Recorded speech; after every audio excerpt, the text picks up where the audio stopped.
तुम उसी तरह तोते के रूप में भटको। नहीं नहीं, मुझे आजाद करो वरना मैं तुम्हें छोड़ूंगा नहीं। अब तुम मेरा कुछ भी नहीं बिगाड़ सकते।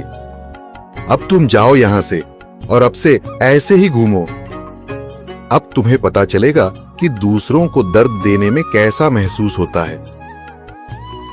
इसके बाद वह राक्षस वहां से उड़ जाता है। मरचू और उसकी पत्नी सीता दोनों खुश हो जाते हैं। मरचू पहले की तरह काम करने लगता है। वह और उसकी पत्नी दोनों खुशी खुशी जिंदगी गुजारने लगते हैं।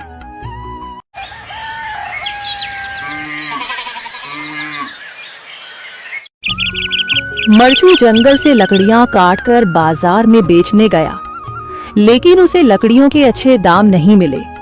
इस पर मरचू ने कहा, अरे भैया, इतने कम पैसे?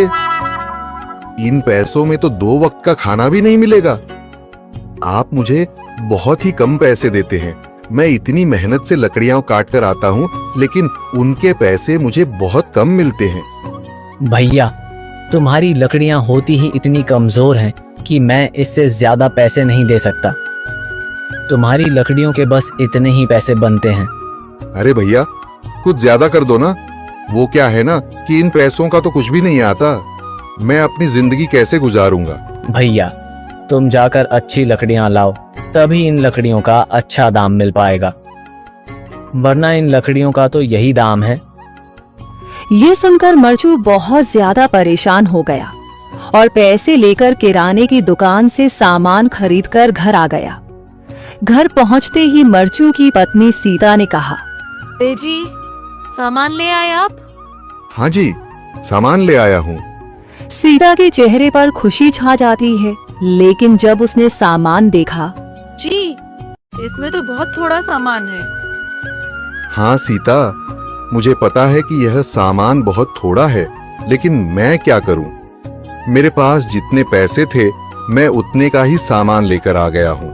इस तरह हमारा गुजारा कैसे हो पाएगा जी? आपको तो पता ही है कि हम कितनी मुश्किलों से गुजारा करते हैं। हाँ हाँ, मुझे पता है, लेकिन मैं कर भी क्या सकता हूँ? मेरे पास इतने पैसे ही नहीं कि हम एक अच्छी जिंदगी गुजार सकें।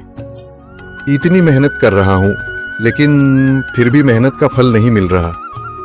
इतनी मेहनत से अच्छी लकड़ी काट कर आता हूँ, लेकिन मुनासिब दाम नहीं मिलता। मैं तो बहुत परेशान हूँ। क्या करूँ? कहाँ जाऊँ? अरे जी, आप परेशान न हो, आप कोई और काम देख लें। मैंने कई बार काम तलाशने की कोशिश की, पर किसी ने भी मुझे काम नहीं दिया। ये सुनकर सीता भी काफी ज्यादा परेशान हो गई। मरचू से सीता की परेशानी नहीं देखी गई। उसने अपनी पत्नी सीता से कहा, मैं फिर से जंगल की ओर जा रहा हूँ। अरे जी, अभी मत जाइए ना, वैसे भी शाम हो रही है। आप कल चले जाइएगा, अभी मत जाइए। ठीक है, अगर तुम रोक रही हो तो मैं नहीं जाता। मैं कल चला जाऊंगा। इसके बाद मरचू गांव में घूमने के लिए चला गया। तभी उसे एक आदमी मिला और उसने कहा, कहाँ जा रहे हो भैया? और सुनाओ, क्या हाल चाल है? जिंदगी कैसे गुजर रही है? अरे भैया, तुम्हें तो पता है कि लकड़ियां काटकर कैसे गुजारा होता है। हाँ भैया, तुम सही कह रहे हो। और आसपास के जंगलों में अच्छी लकड़ियां भी नहीं है। इसके लिए तो जंगल के अंदर जाना पड़ेगा। पर जंगल के अंदर तो काफी सारे जंगली जानवर होंगे। मुझे बहुत डर लगता है भैया, मैं जंगल में कैसे जाऊंगा? हाँ भैया, जंगली जानवर तो होंगे, लेकिन अच्छी लकड़ियां तो वहीं से ही मिलेंगी। ये सुनकर मरचू बहुत ज्यादा परेशान हो गया, लेकिन वह आदमी बिल्कुल ठीक कह रहा था। जंगल के किनारे की सारी लकड़ियां कट चुकी थीं। अब सिर्फ जंगल के अंदर ही अच्छी लकड़ियां बची थीं। अगली सुबह मरचू